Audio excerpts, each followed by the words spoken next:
오늘 우리에게 주시는 하나님의 말씀은 창세기 42장 1절에서 17절까지 말씀입니다. 제가 봉독해 올리겠습니다. 그때 야곱이 애굽에 곡식이 있음을 보고 아들들에게 이르되 너희는 어찌하여 서로 바라보고만 있느냐. 야곱이 또 이르되 내가 들은즉 저 애굽에 곡식이 있다 하니 너희는 그리로 가서 거기서 우리를 위하여 사오라. 그러면 우리가 살고 죽지 아니하리라 하매 요셉의 형 10사람이 애굽에서 곡식을 사려고 내려갔으나 야곱이 요셉의 아우 베냐민은 그의 형들과 함께 보내지 아니하였으니 이는 그의 생각에 재난이 그에게 미칠까 두려워함이었더라. 이스라엘의 아들들이 양식을 사러 간 자 중에 있으니 가나안 땅에 기근이 있음이라. 때에 요셉이 나라의 총리로서 그 땅 모든 백성에게 곡식을 팔더니 요셉의 형들이 와서 그 앞에 땅에 엎드려 절하매 요셉이 보고 형들인 줄을 아나 모르는 체하고 엄한 소리로 그들에게 말하여 이르되 너희가 어디서 왔느냐. 그들이 이르되 곡물을 사려고 가나안에서 왔나이다. 요셉은 그의 형들을 알아보았으나 그들은 요셉을 알아보지 못하더라. 요셉이 그들에게 대하여 꾼 꿈을 생각하고 그들에게 이르되 너희는 정탐꾼이라 이 나라의 틈을 엿보려고 왔느니라. 그들이 그에게 이르되 내 주여 아니니이다. 당신의 종들은 곡물을 사러 왔나이다. 우리는 다 한 사람의 아들로서 확실한 자들이니 당신의 종들은 정탐꾼이 아니니이다. 요셉이 그들에게 이르되 아니라 너희가 이 나라의 틈을 엿보러 왔느니라. 그들이 이르되 당신의 종 우리들은 12형제로서 가나안 땅 한 사람의 아들들이라. 막내 아들은 오늘 아버지와 함께 있고 또 하나는 없어졌나이다. 요셉이 그들에게 이르되 내가 너희에게 이르기를 너희는 정탐꾼이라 한 말이 이것이니라. 너희는 이같이 하여 너희 진실함을 증명할 것이라. 바로의 생명으로 맹세하노니 너희 막내 아우가 여기 오지 아니하면 너희가 여기서 나가지 못하리라. 너희 중 하나를 보내어 너희 아우를 데려오게 하고 너희는 갇혀 있으라. 내가 너희의 말을 시험하여 너희 중에 진실이 있는지 보리라. 바로의 생명으로 맹세하노니 그렇지 아니하면 너희는 과연 정탐꾼이라 하고 그들을 다 함께 3일을 가두었더라. 창세기 42장 1절로 17절을 보았습니다. 요셉 앞에 나온 형들이라 그랬습니다.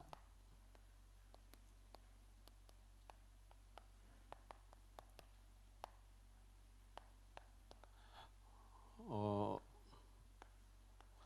10월 27일 광화문에서 연합집회에 우리가 적극 동참해서 이 악법을 우리가 싫어한다, 반대한다는 것을 알려야 되겠습니다.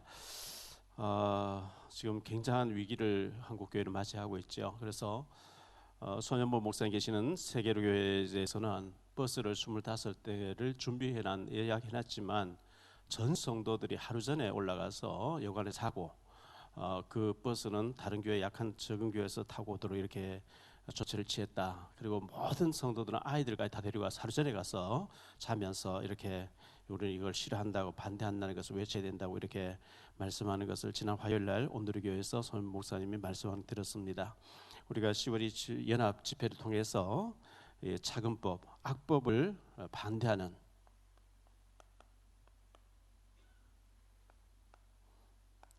이 목소리를 우리가 내줘야 되겠고, 안창호라고는 국가인권위원장 청문회 때 그 신학 그 석사 전도사를 했던 석사 출신의 그 신학 학위를 받은 사람이 국회의원인데 굉장히 공격하는 것을 우리 보았거든요. 목사들이라는 사람이 굉장히 공격하는 거 봤거든요. 당신같이 편향된 그 창조론을 믿는 사람이 인권위원장 하면 되겠느냐고 이렇게 굉장히 그 모독적인 말을 하는 것을 보았습니다. 과거에 이 한국 교회를 10분의 1로 줄이겠다, 그리고 동성애를 해야 된다고 이제 그 퀴어 축제를 찬동하고 이렇게 했던 사람들이 다 하나님이 아웃시키는 것을 우리는 보았습니다. 하나님께서 이걸 얼마나 싫어하시는 것이 우리 보았기 때문에 우리가 가서 목소리를 내고 기도하고 해야 되겠습니다. 책을 하나 소개하지요. 하나님의 약병이라는 조그만 책입니다. 내용을 읽어보니까 굉장히 좋아요. 그래서 우리 손양 권사님께서 준비하시면 교육자들에게나 손 권사님에게 부탁하면은 다음 주에 6,000원 하는 거니까 작은 내용이지만 굉장히 병을 낫게 하는 그런 중요한 책인 것 같으니까 꼭 사서 읽어보시기 바랍니다.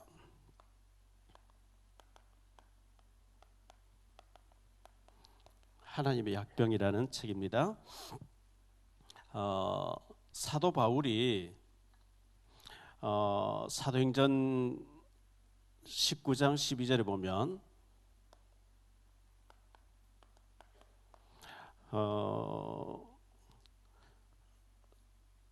심지어 사람들이 바울의 몸에서 손수건이나 앞치마를 가져다가 병든 사람이 얹으면 그 병이 떠나고 악기도 떠났다 이렇게 말씀하고 있어요. 사도행전 20장 9절에 보면 유두고라는 사람이 바울이 밤새도록 설교하니까 3층에서 창에 걸터 앉아서 말씀 듣다가 밤새도록 하니까 떨어졌는데 죽었어요.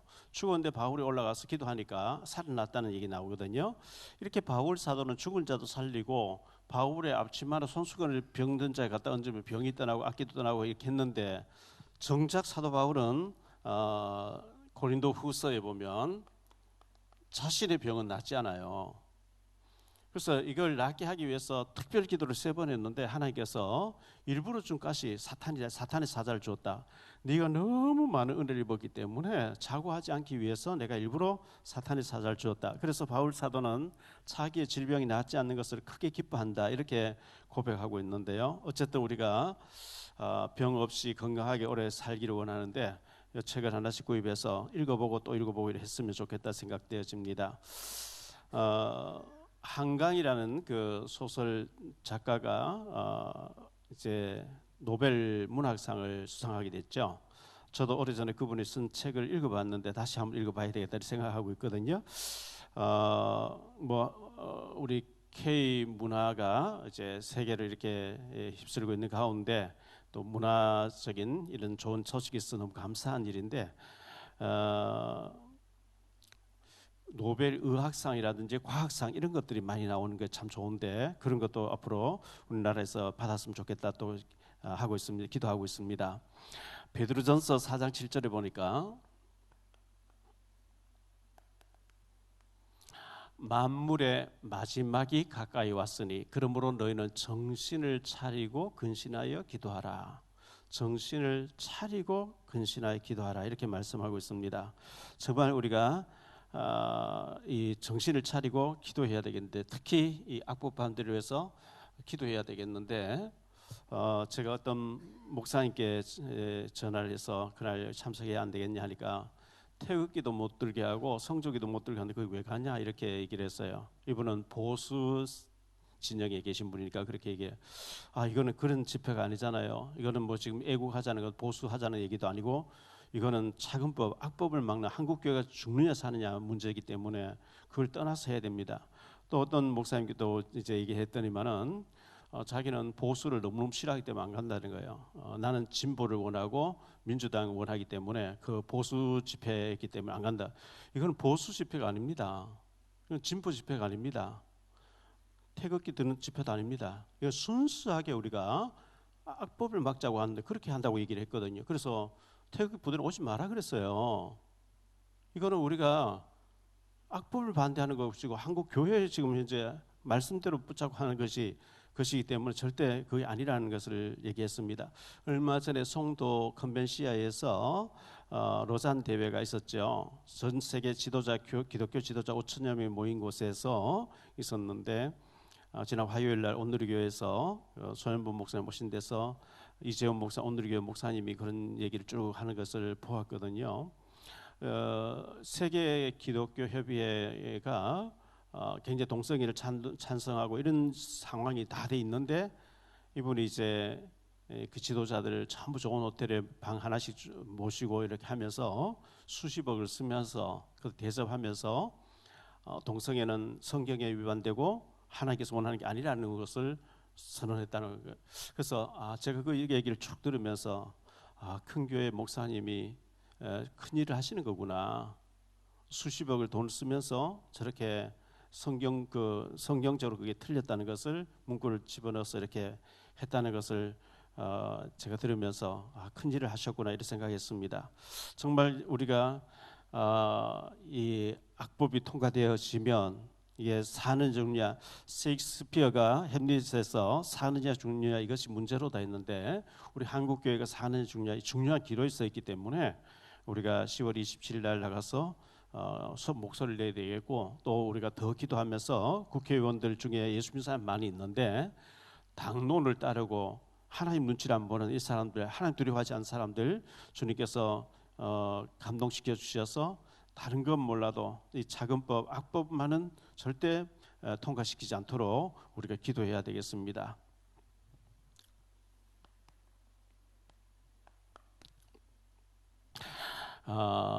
전혀 다른 요셉과 형들이라 했는데요.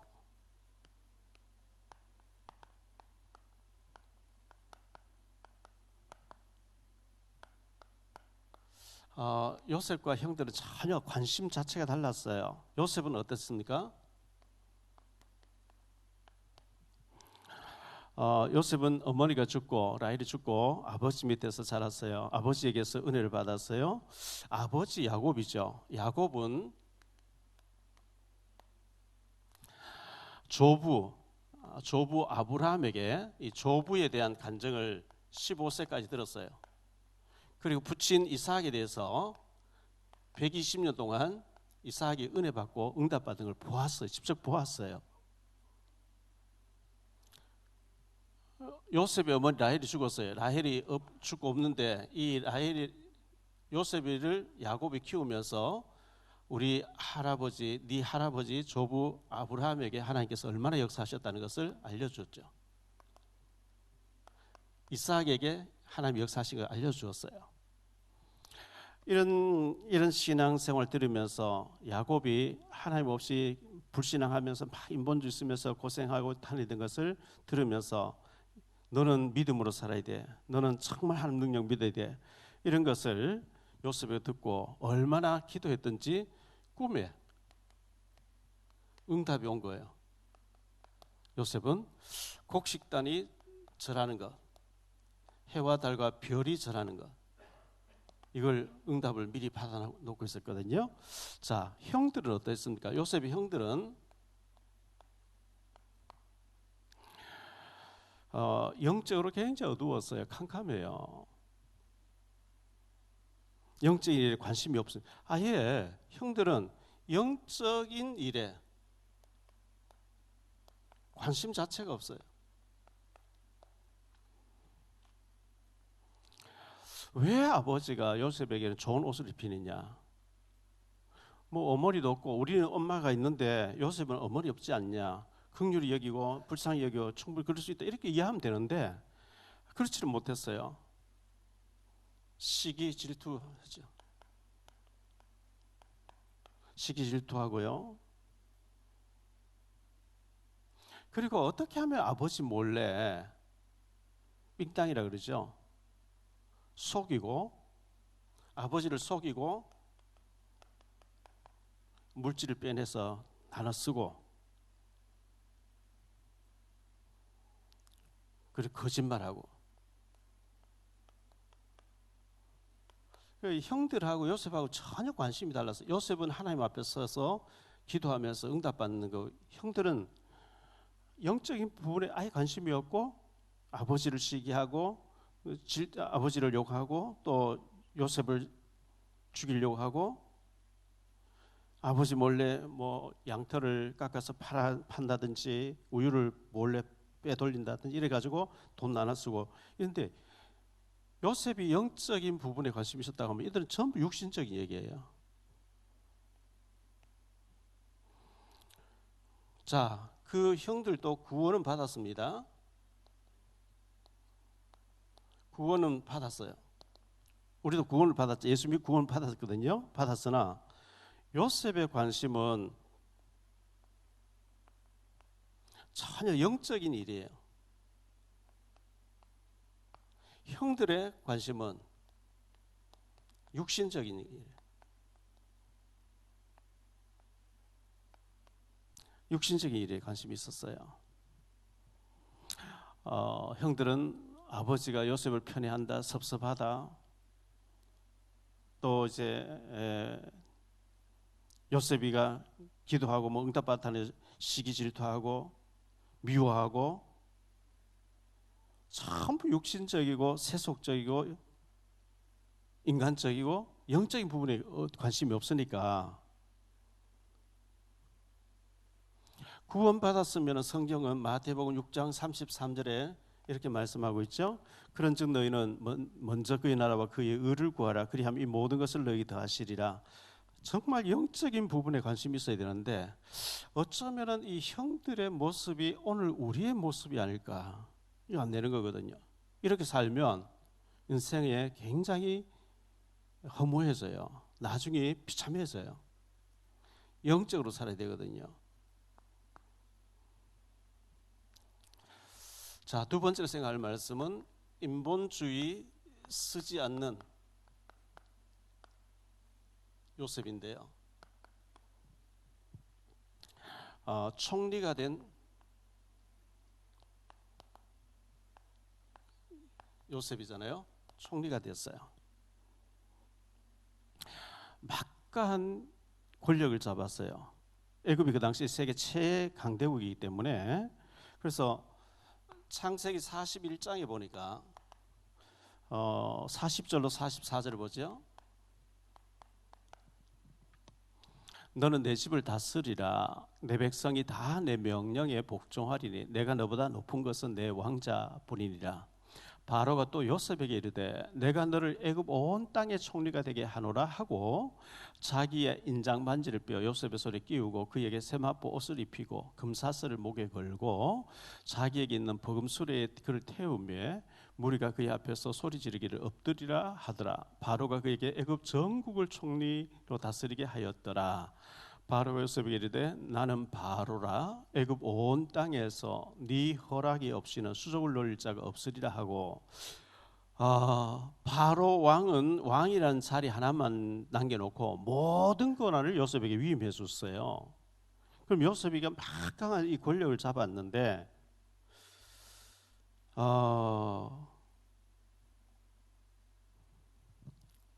그 요셉이가 애굽에 노예로 와 있다가 이제 총리가 됐잖아요. 그리운 가족 있잖아요. 가족에 대해서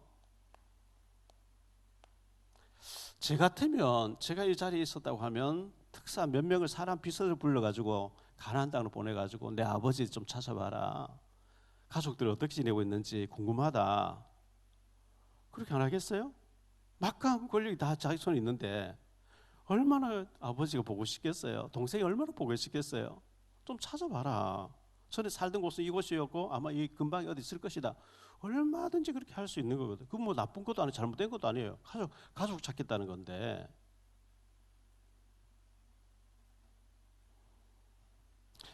꿈에도 그리운 정말 만나보고 싶은 가족, 아버지와 동생 그리고 형들 찾아보기 위해서 사람을 특사를 보내고 아마 이렇게 심부름 시켰을 것 같아요. 제 같으면.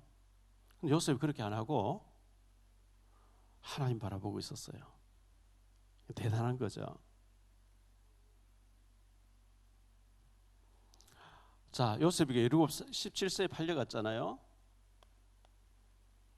30살에 총리가 돼요. 7년 풍년 들었어요.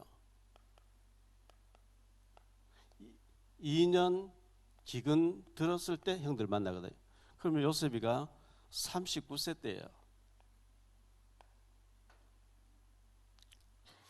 이 9년이 지나도록 총리가 되었는데 요셉이는 특사를 보내서 가족 찾으려고 하지 않고 뭐 밤낮 없이 아버지 생각, 야곱 생각, 보고 싶은 베냐민 생각 뭐 다 했겠죠. 그런 권세가 주어져 있음에도 불구하고 요셉이 그렇게 하지 않고 하나님께 맡기고 때가 되면 언젠가 하나님 만나게 하시겠지 하고 있었단 말이죠.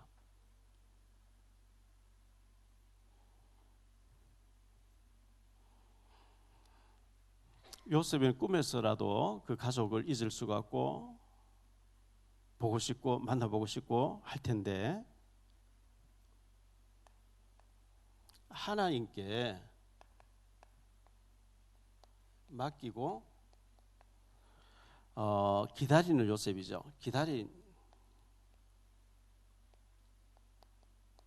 기다리고 있었어요. 언젠가는 만나게 해주시겠지. 근데 기근 들었을 때에, 기근 2년 지났을 때에 형들이 나타난 거예요. 하나님이 기근을 통해서 만나게 해주신 거거든요.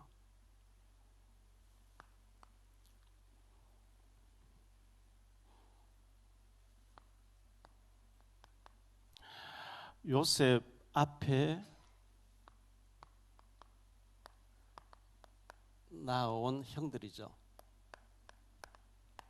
형들이 와서 무릎을 쫙 꿇었어요.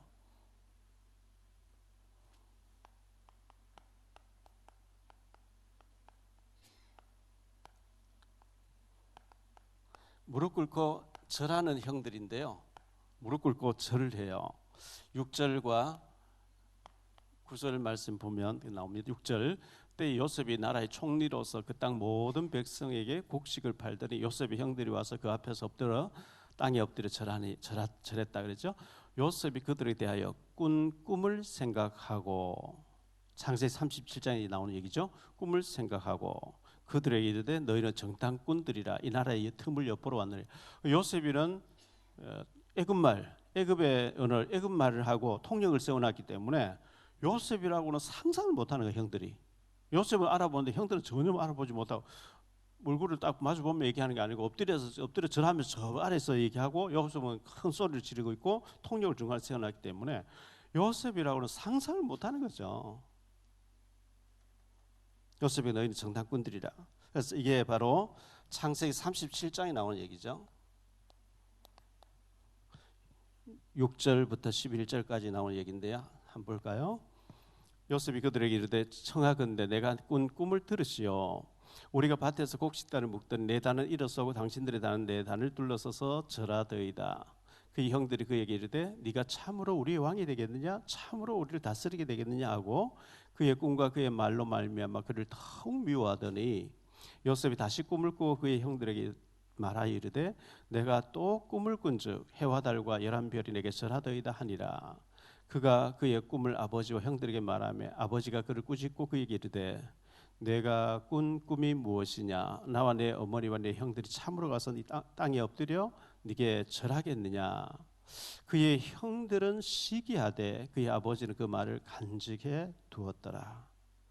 근데 형들이 와서 딱 엎드려가 절하니까 요셉이가 꿈 얘기 딱 나고, 그리고 형들이구나 딱 생각하면서 정답이다 했지만은 꿈이 기억이 났다 이렇게 얘기하고 있죠.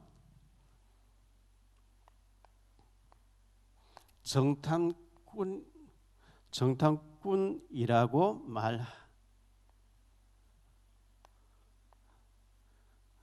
말하는 요셉입니다.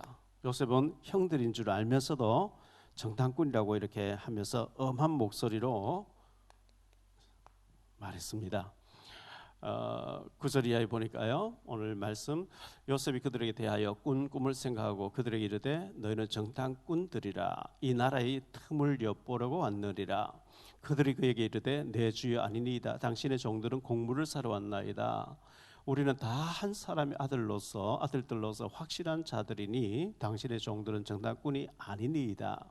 요셉이 그들에게 이르되 아니라 너희가 이 나라의 틈을 엿보러 왔느니라.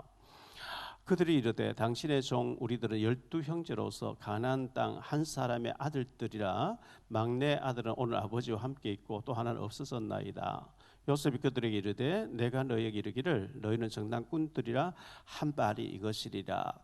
너희는 이같이 하여 너희 진실함을 증명할 것이라. 바로의 생명으로 맹세하노니 너희 막내 아우가 여기 오지 아니하며 너희가 여기서 나가지 못하리라. 너희 중 하나를 보내어 너희 아우를 데려오게 하고 너희는 같이 있으라. 내가 너희의 말을 시험하여 너희 중에 진실이 있는지 보리라. 바로의 생명으로 맹세하노니 그리하지 아니하면 너희는 과연 정탐꾼이니라 하고 그들을 다 함께 3일을 가두었더라. 정탐꾼이라고 요셉이고 막 엄한 소리를 얘기하니까 아닙니다. 우리는 한 아버지 밑에서 12명이 있어서 하나는 없어졌고 막내는 아버지와 함께 있다. 아니라고 이제 막 변명하는 거죠.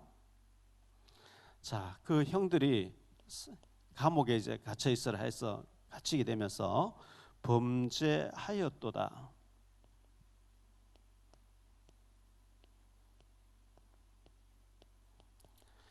범죄하였도다 하는 형들입니다. 요셉의 얘기를 하면서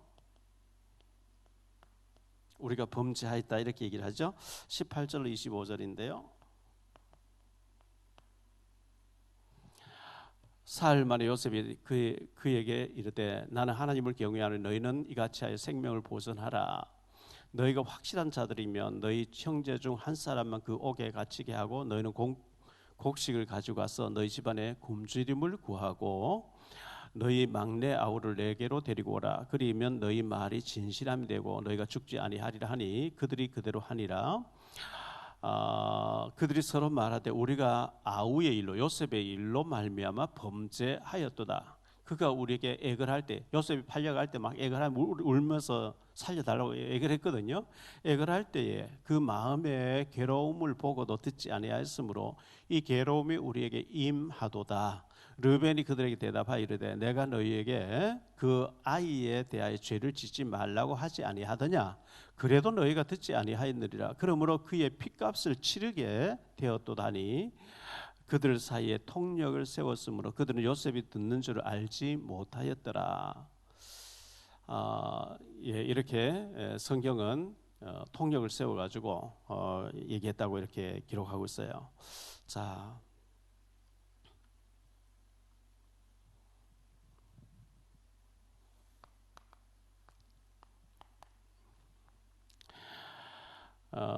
굉장히 그 당황하는 형들이죠.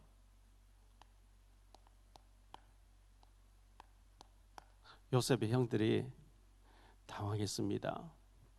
24절에 보면요, 요셉이 그들을 떠나가서 울고 다시 돌아와서 그들과 말하다가 그들 중에서 시몬을 끌어내어 그들 눈앞에서 결박하고, 이 시몬은 굉장히 그 좀 선동하는 사람이고 죽이려고 하는 사람이고 요셉을 죽이자고 구덩이 던져놓고 선동했던 사람이거든요.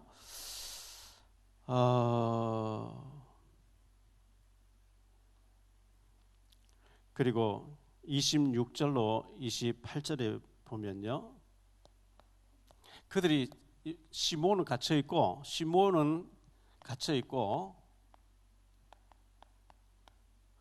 나머지 형들이 가다가 곧 여관에서 나귀에게 먹이를 주려고 자루를 풀어보니까 돈이 있는 거예요.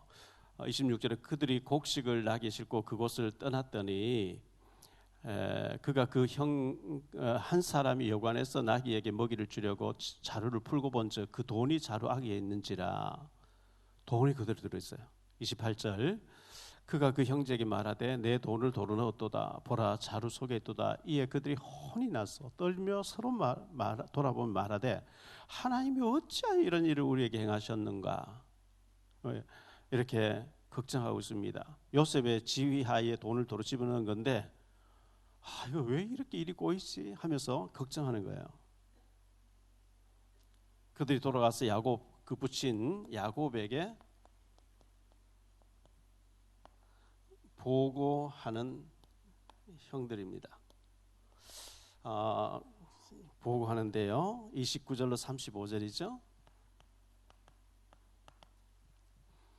그들이 가나안 땅에 돌아와 그들의 아버지 야곱에게 이르러 그들이 당한 일을 자세히 알리어 아뢰되 그 땅의 주인인 그 사람이 엄하게 우리에게 말씀하고 우리를 그 땅에 대한 정탐꾼으로 여기기로 우리가 그에게 이르되 우리는 확실한 자들이요 정탐꾼이 아니니이다. 우리는 한 아버지 아들 12형제로서 하나는 없어지고 막내는 오늘 우리 아버지와 함께 가나안 땅에 있나이다 하였더니 그 땅의 주인인 그 사람이 우리에게 이르되 내가 이같이 하여 너희가 확실한 자들임을 알리니 너희 형제 중에 하나를 내게 두고 양식을 가지고 가서 너희 집안에 굶주림을 구하고 너희 막내 아우를 내게로 데려오라. 그리하면 너희가 정탐꾼이 아니요 확실한 자들임을 내가 알고 너희 형제를 너희에게 돌리리니 너희가 이 나라에서 무역하리라 하더이다 하고 각기 자루를 쏟고 본즉 각 사람의 돈뭉치 그 자루 속에 있는지라. 그들과 그들의 아버지가 돈뭉치를 보고 다 두려워하더니 다 두려워해요. 어찌해서 하나님이 이렇게 일이 꼬이게 하지?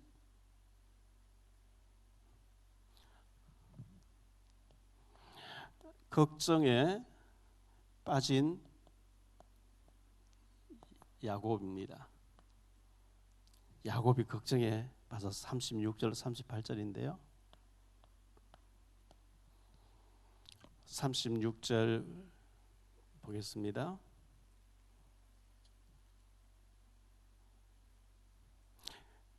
그들의 아버지 야곱이 그들에게 이르되 너희가 나에게 내 자식들을 잃게 하도다. 요셉도 없어지고 시몬도 없어졌거늘 베냐민을 또 빼앗아 가고자 하니 이는 다 나를 해롭게 함이로다.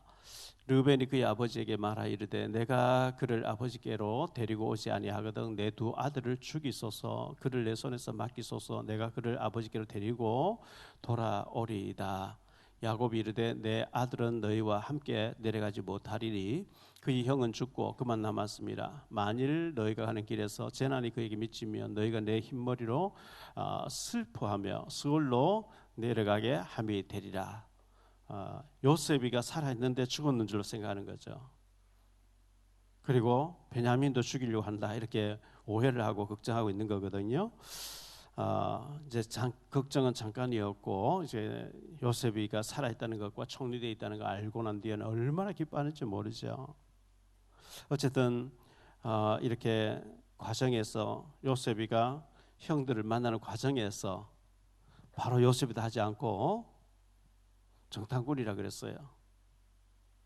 그리고 친동생 베냐민을 보고 싶으니까 너희가 베냐민을 데려오지 않으면 나의 얼굴을 보지 못하리라. 그 돈 자루에 돈을 더 넣어줬는데 이게 어찌해서 이렇게 일이 꼬이는 건 걱정이 태산입니다. 어쨌든 요셉 앞에 나온 형들 요셉이가 30살에 총리가 됐는데 39세 됐을 때 9년이 지나고 난 뒤에 7년 풍년 2년 기근 들었을 때 식량살의 형들이 와서 그리운 가족과 재회하게 되어졌고 식량 사서 돌아가서 안 오면 안 되기 때문에 한 사람 시몬을 감옥에 가둬 놓고요. 시몬을 가둬 놓고 다음에 올 때 막내를 데려와라. 다음 장에서 보면 요셉이가 그들이 가는 길에 은잔을 베냐민 자루에 넣어놓고 훔쳐갔다 그러면서 베냐민 옆에 두려고 하죠. 그때 이제 유다가 얘기하기를 이 아이가 없으면 우리 아버지 그냥 죽습니다. 나를 잡아놓고 아들을 보내주세요. 그때 요셉이가 내가 요셉입니다 이렇게 얘기하게 되죠. 하게 되는데 요셉이를 쓰신 하나님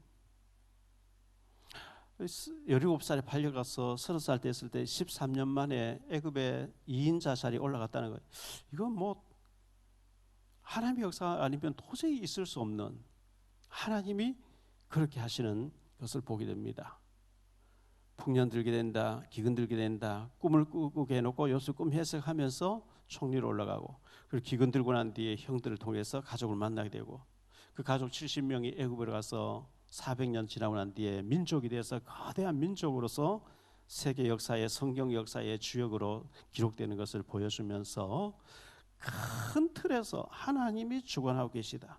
자, 하나님께서 주관하시는데 지금 전 세계적으로 차별금지법이 악법 때문에 세계교회가 1%대로 기독교가 떨어지고 문 닫고 있는 가운데 유럽 교회들이 세계 교회들이 제발 대한민국 한국에서 기독교만은 악법을 그냥 두지 말고 악법을 막아내서 세계 선교해 달라 하는 이때에 그 날짜가 다가오고 있단 말이죠. 우리가 이 일을 놓고 집중적으로 기도해야 되겠고 이때 광화문에 나가서 우리가 이건 안 된다고 외치고 제 생각에 소연부 목사님하고 만나고 또 카톡도 주고받고 하니까요. 이날 이렇게 하고 난 뒤에 이 악법을 발의하려고 하는 국회의원들 그 지역의 교회들 다 들고 나와가지고 당신 그렇게 하면 다음에 우리 가만두지 않겠다고 그렇게 해서 이것만 다른 건 몰라요. 다른 건 예전에 좀 할 수 있는데 이것만은 절대 안 되는 거예요. 아이들 초등학교에서부터 남자가 여자 될 수 있다. 그렇게 자꾸 교육을 시키면 이게 보통 문제가 아니다 말이죠. 이 사탄 마귀가 교회를 문 닫게 하고 하나님 나라를 완전히 꺾어버리고 하는 것이 이 악법들인데, 이런 것을 정말 우리가 중요한 기로에 지금 시점에 와 있다는 것을 기억하고 기도하면서 막아내는 우리가 되어야 되겠습니다. 기도하겠습니다. 주님 감사합니다. 오늘 거룩하고 복된 주일날 하나님 앞에 예배드리며 지금 한국교회가 당면한 위기를 우리가 기도하면서 막아낼 수 있게 도와주옵시고, 악법만은 주님 막을 수 있도록 은혜 베풀어 주시고, 10월 27일 연합집회를 통해서 한국교회가 이것을 얼마나 싫어하는지 국회의원들에게 알려줄 수 있도록 은혜 주시기를 원합니다. 이 일에 모두가 하나가 돼서 외칠 수 있게 도와주시고, 여리고성이 무너지듯이 태양도 달도 멈추듯이 하나님께서 능력으로 역사해 주시기를 원합니다. 요셉이가 13년 만에 총리가 됐지만 바로 사람 보내서 가족을 찾지 않고 하나님 앞에 기다렸는데 9년이 지났을 때 형들을 만나게 된 것처럼 하나님의 시간표에 하나님께서 은혜로 우리에게 응답하실 줄 믿습니다. 한국교회를 지켜주시고 우리 후대를 지켜주시고 세계 선교하는 우리 한국교회 될 수 있도록 축복 내려 주옵소서. 주 예수 그리스도 이름으로 축복하며 기도하옵나이다.